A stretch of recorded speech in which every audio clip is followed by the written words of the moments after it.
اللہ سبحانہ تعالیٰ بندے کی دعا ہر وقت قبول کرتا ہے، لیکن اگر کوئی تکلیف یا بیماری ہو یا جادو کی شکایت ہو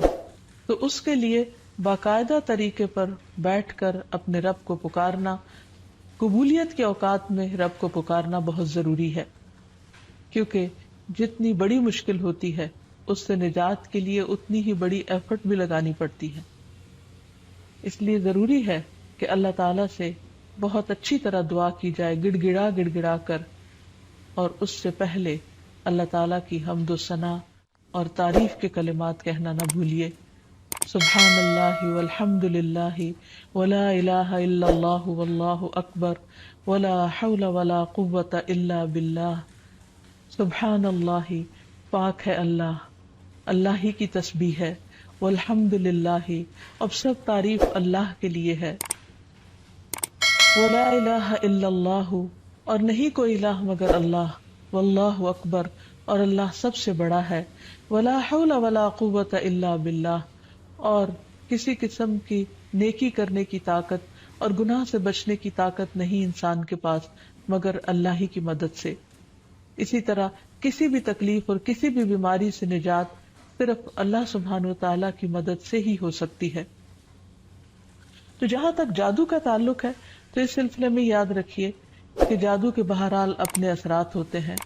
مگر بإذن اللہ، اور اس سلسلے میں ہمیں یہ بھی یاد رہے کہ جادو کے اثرات نبی صلی اللہ علیہ وسلم پر بھی ہوئے تھے۔ حضرت عائشہ فرماتی ہے کہ نبی صلی اللہ علیہ وسلم پر جادو کیا گیا اور اس کا اثر یہ ہوا تھا کہ آپ خیال فرماتے کہ کوئی کام آپ کر چکے ہیں حالانکہ وہ کام ابھی آپ نے نہ کیا ہوتا، لیکن اس جادو کا کوئی تعلق نبی صلی اللہ علیہ وسلم کے فرائض منصبی سے نہیں تھا، یعنی آپ کے اوپر باقاعدہ وحی آتی تھی، آپ لوگوں کو تعلیم دیتے تھے، آپ کی جتنی بھی ذمہ داریاں ہیں ان کو بہت آسان طریقے سے پورا کر رہے تھے۔ ہاں، بعض اوقات عام روزمرہ کے کاموں میں کچھ خلل واقع ہو جاتا۔ اسی طرح حضرت عائشہ رضی اللہ تعالی عنہا پر بھی جادو کیا گیا۔ اس سلسلے میں عمرہ جو ان کی شاگرد ہیں وہ کہتی ہیں کہ ایک مرتبہ حضرت عائشہ بیمار ہو گئی اور ان کی بیماری کا دورانیہ بہت لمبا ہو گیا، یعنی وہ ٹھیک نہیں ہو رہی تھی۔ اسی دوران مدینہ منورہ میں ایک طبیب آیا، یعنی علاج معالجہ کرنے والا، تو حضرت عائشہ کے بھتیجے ان کے پاس گئے اور انہوں نے حضرت عائشہ کا نام لیے بغیر ان کی ساری علامات بتائیں کہ وہ کس قسم کی تکلیف میں مبتلا ہیں، اور ان سے پوچھا کہ یہ کس قسم کی بیماری ہے۔ تو اس طبیب نے کہا کہ جس عورت کے بارے میں یہ علامات بتائی جا رہی ہیں ان پر کسی نے جادو کیا ہے۔ بہرحال تحقیق کرنے پر پتہ چلا کہ حضرت عائشہ کی ایک باندی تھی جس کے ساتھ انہوں نے یہ وعدہ کیا تھا کہ وہ ان کی وفات کے بعد آزاد ہوں گی، تو اس باندی نے آپ پر جادو کر دیا تاکہ حضرت عائشہ کی وفات جلد ہو جائے اور وہ آزاد ہو سکے۔ بہرحال اس کے بعد حضرت عائشہ نے اس کو عربوں کے ایک مضبوط قبیلے کے ہاتھوں بیچ دیا اور اس کی قیمت کے بدلے ایک اور غلام کو آزاد کر دیا۔ تو اس واقعے سے بھی پتہ چلتا ہے کہ بہرحال جادو برحق ہے، یعنی جادو ایک اثر رکھتا ہے۔ برحق ہونے کا مطلب یہ نہیں کہ اس کا کرنا درست ہے، ہرگز نہیں، بلکہ جادو تو کفر ہے، جادو تو کبیرہ گناہوں میں سے ایک گناہ ہے، لیکن لوگ بہت سے اور کبیرہ گناہوں کی طرح اس گناہ کا بھی ارتکاب کرتے چلے جاتے ہیں۔ تو اس لیے اس بارے میں معلوم ہونا چاہیے انسان کو کہ یہ کس قسم کی بیماری ہے، کس قسم کی تکلیف ہے، اور اس کے مقاصد کیا ہیں اور اس کا علاج کیا ہے۔ سب سے پہلی بات تو یہ ہے کہ جادو عموماً دشمنی یا حسد کی وجہ سے کیا جاتا ہے، یا کسی سے کوئی انتقام لینے کے لیے، کوئی بدلہ لینے کے لیے، اور اس کا مقصد یہ ہوتا ہے کہ دوسرے کو تکلیف میں مبتلا کر دیا جائے۔ یہ بالکل ایسے ہی ہے جیسے لوگوں کو جسمانی طور پر تکلیف میں مبتلا کیا جاتا ہے کہ کسی کو کچھ مارا جائے ہاتھ سے یا کسی ڈنڈے سے تو جسم کو تکلیف ہوتی ہے، اسی طرح روح کو بھی تکلیف پہنچتی ہے، اور روح کی تکلیف کچھ الفاظ کے ذریعے ہوتی ہے۔ جیسے عام روزمرہ زندگی میں بھی جب کوئی ہماری تعریف کرتا ہے تو ہمیں اچھا لگتا ہے، اور جب کوئی ہمیں گالی گلوچ کرتا ہے تو ہمیں اس سے تکلیف پہنچتی ہے، اذیت پہنچتی ہے، چونکہ روح اور جسم آپس میں گندے ہوئے ہیں۔ اس لیے اگر جسم کو کوئی تکلیف پہنچتی ہے تو وہ اس کا اثر روح تک جاتا ہے۔ اسی طرح اگر روح پر کوئی چیز اثر انداز ہوتی ہے، کوئی کلام یا کچھ ایسے عملیات، تو اس کا اثر جسم تک بھی جاتا ہے، اور اس طرح انسان جادو کے اثر سے نہ صرف یہ کہ روحانی طور پر بلکہ بعض اوقات جسمانی طور پر بھی بیمار ہو سکتا ہے، اور اس میں بہت سے مذموم مقاصد ہوتے ہیں. بعض اوقات والدین اور اولاد میں یا شوہر بیوی میں یا دوستوں میں لڑائی جھگڑا اور ناچاکی پیدا کی جاتی ہے، اور باہم پیار محبت کے رشتوں کے اندر نفرت کے بیج بوئے جاتے ہیں. پھر یہ کہ جادو کی علامات کیا ہیں، کس کو کیسے پتا چلے کہ جادو ہوا ہے یا نہیں. تو اس میں یہ ہے کہ انسان کی ان یوزول سی کنڈیشن ہو جاتی ہے، یعنی انسان اسی روٹین میں زندگی بسر کر رہا ہے، وہی صبح اٹھنا، کھانا پینا، روزمرہ کے معمولات، لیکن کسی چیز میں دل نہیں لگتا، طبیعت بیزار ہونے لگتی ہے. اور یہ نہیں کہ یہ ایک دن کے لیے، 2 دن کے لیے، کیونکہ ایسا تو ہر ایک کے ساتھ ہو ہی جاتا ہے. ایک لمبے عرصے کے لیے کیفیات تبدیل ہونے لگتی ہیں، سستی یا گھبراہٹ طاری ہو جاتی ہے، ذہنی انتشار یعنی کسی چیز پر کنسنٹریشن کا نہ رہنا، حد سے زیادہ چڑچڑا پن، بعض اوقات عبادات میں بالکل دل نہ لگنا، اور بغیر کسی ظاہری بیماری کے یا بغیر کسی ظاہری جسمانی بیماری کے انسان کے اندر بیماری کی کیفیت محسوس ہوتے رہنا. بعض اوقات ڈراؤنے خواب آتے ہیں، کبھی خون کے چھینٹے اور کچھ غیر معمولی قسم کی چیزیں گھروں میں دیکھی جاتی ہیں. بعض اوقات خاوند بیوی ایک دوسرے سے نفرت کرنے لگتے ہیں، ان میں جدائی تک ہو جاتی ہے. لیکن اس کا یہ مطلب نہیں کہ ان علامات میں سے کوئی ایک علامت کسی وقت انسان کے اندر پائی جائے تو انسان فوراً شک کرے کہ مجھ پر جادو کر دیا گیا، کیونکہ آج کل یہ وبا بھی بہت عام ہو چکی ہے کہ ہر دوسرا شخص اس وہم میں گرفتار ہے کہ اس پر کسی نے کچھ کر دیا ہے. یہ ضروری نہیں ہوتا کہ ہر وقت ایسی علامات کسی کے کچھ کیے سے ہی ہوں. کہ ویسے بھی انسان ہے، کبھی تھک جاتا ہے، کبھی غذا میں کوئی تبدیلی ہو جاتی ہے، کبھی ویسے بھی انسان کا دل اللہ کے ہاتھ میں ہے، جس طرف چاہے اس کو پھیر دے. تو انسان کی طبیعت میں ایک ملال سا اور ایک سستی، ایک بے چینی سی پائی جاتی ہے. تو ان سب چیزوں کا تعلق ضروری نہیں کہ جادو سے ہی ہو، لیکن اگر جادو ہو تو یہ علامات انسان میں دکھائی دیتی ہیں. اب اگر کسی کے اندر ایسی چیزیں ہیں اور علاج کے باوجود، جسمانی علاج کے باوجود شفا نہیں ہو رہی، تو اس کے لیے ضروری ہے کہ انسان پھر روحانی علاج بھی کرے. روحانی علاج کے لیے ضروری نہیں کہ کسی بابے کے پاس یا کسی مذہبی بزرگ کے پاس ہی انسان جائے. انسان خود بھی اللہ سبحانہ وتعالیٰ کا کلام پڑھ سکتا ہے اور پورے یقین اور ایمان کے ساتھ، اور اس سے انسان کو شفا ہو سکتی ہے. کیونکہ کسی انسان کے ہاتھ میں کوئی طاقت نہیں، اصل طاقت اللہ کے کلام میں ہے، جس کو پورے یقین اور ایمان کے ساتھ پڑھنا چاہیے. بہرحال اس سے پہلے کہ انسان کسی ایسے جادو کا شکار ہو، کچھ حفاظتی تدابیر بتائی گئی ہیں. جیسے جسمانی بیماریوں سے بچنے کے لیے حفاظتی تدابیر بتائی جاتی ہیں، ایسے ہی روحانی بیماریوں سے بچنے کے لیے بھی حفاظتی تدابیر ہیں. اس میں سب سے پہلے تو یہ کہ انسان پاک صاف رہے، طہارت اور وضو کا اہتمام کرے، عبادات کی پابندی کرے، کیونکہ شیاطین ایسے شخص پر اثر انداز نہیں ہو سکتے کہ جو اللہ سبحانہ تعالیٰ کے ساتھ مضبوط تعلق رکھتے ہیں. عبداللہ بیان کرتے ہیں کہ نبی صلی اللہ علیہ وسلم کے سامنے ایک شخص کا ذکر کیا گیا کہ وہ صبح تک پڑا سوتا رہا اور نماز کے لیے بھی نہیں اٹھا. تو آپ نے فرمایا شیطان نے اس کے کان میں پیشاب کر دیا، یعنی اپنی نجاست بھر دی. تو اس سے یہ پتہ چلتا ہے کہ ایسے لوگوں پر جو فرائض سے غفلت برتتے ہیں وہ زیادہ ایسی بیماریوں کا شکار ہوتے ہیں.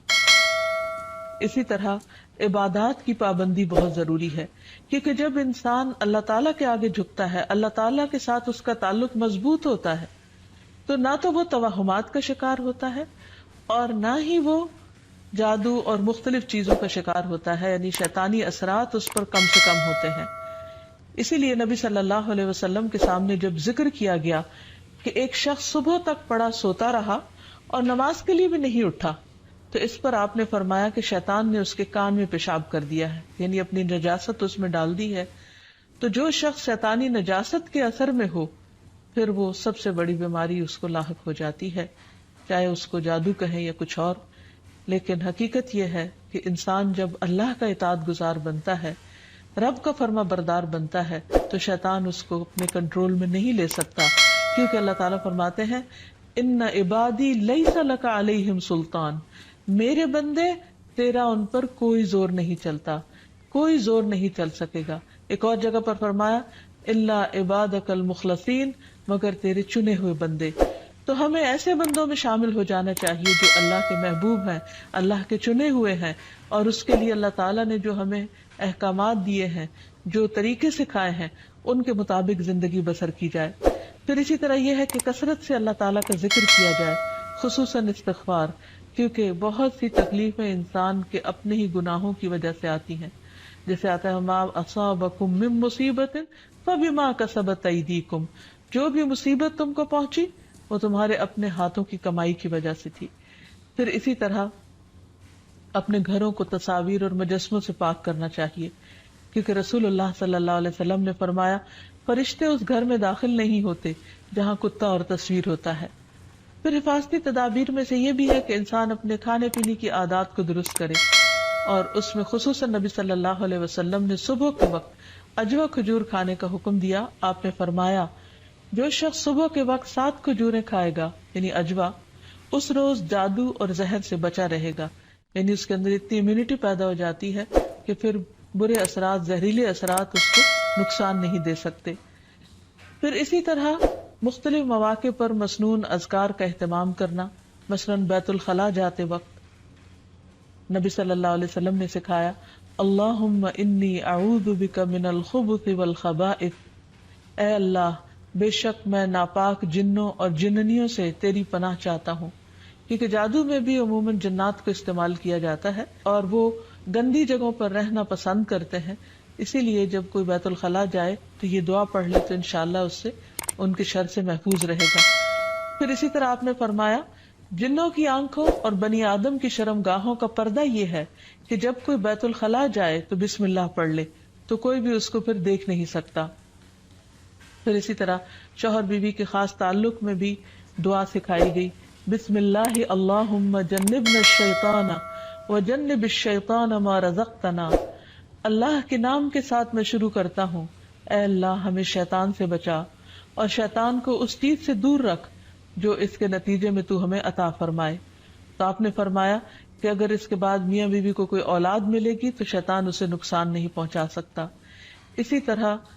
تحلیل پڑھنا، لا الہ الا اللہ وحدہ لا شریک لہ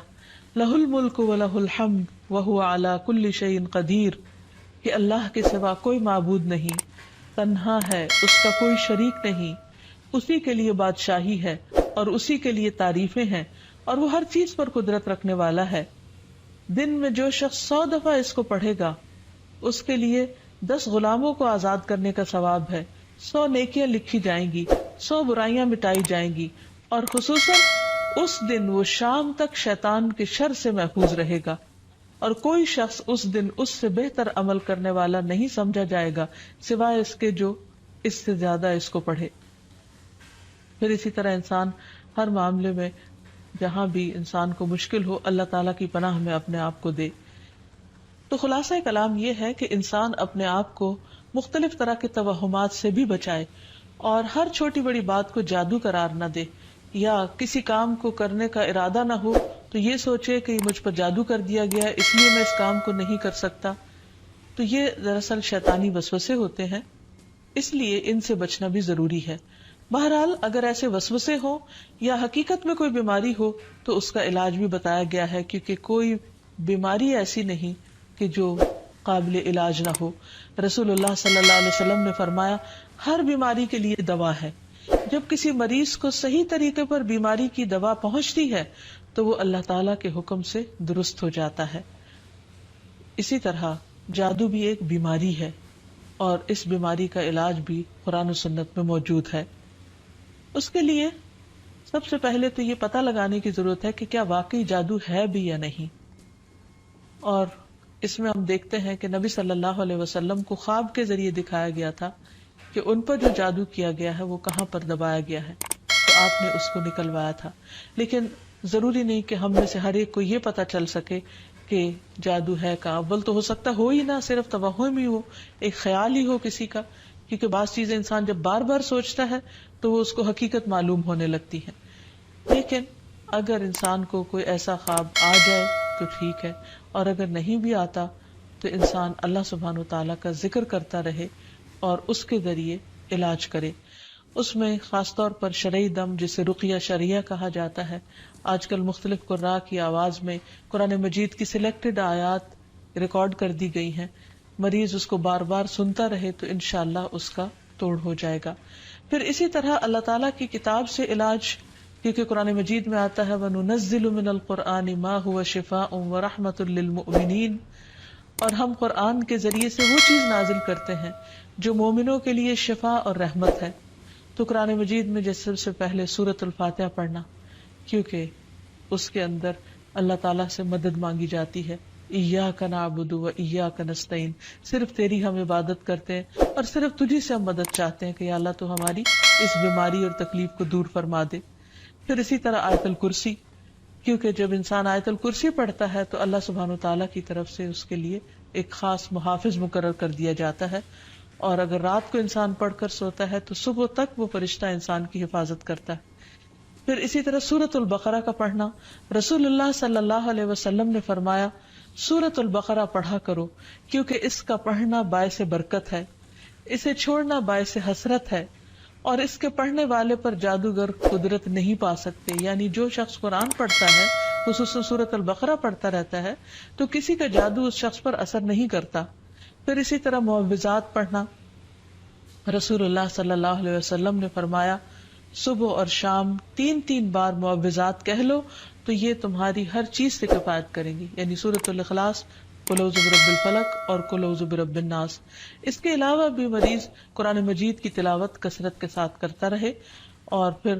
اگر ہو سکے تو بیری کے پتوں کو پانی میں ملا کر اس پانی سے غسل کر لے، اس کو بھی ایک مؤثر علاج کے طور پر بتایا گیا ہے۔ لیکن اس کے ساتھ ساتھ انسان غیر شرعی طریقوں سے مکمل طور پر پرہیز کرے، کیونکہ اس سے انسان کے ایمان اور عقیدے میں خلل واقع ہو جاتا ہے۔